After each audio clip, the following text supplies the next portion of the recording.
ఈడుగదేశేషుడు శ్రీ వెంకటాద్రిశేషుడు ఛాయమేని తళుకు వజ్రాల శేషుడు దైన శేషుడు వేడుక గరుడనితో పెన్నుద్దైన శేషుడు వేడుక వంటి బ్రహ్మోత్సవాలు జరుగుతాయి.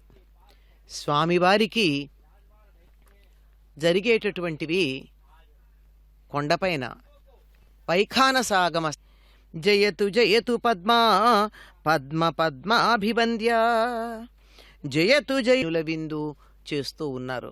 అమ్మవారు మాత్రం చక్కగా పటాటో పన్ను బెదరటం లేదు, సంతోషంగానే ఉన్నారు. మరి నిన్నటిది చిన్న శేషవాహనం, ఈనాటిది పెద్ద శేషవాహనం. తిరుమాడ వీధులలో భక్తులను అనుగ్రహిస్తూ విహారం చేస్తూ ఉన్నారు. అటువంటి ఆ జగన్మాత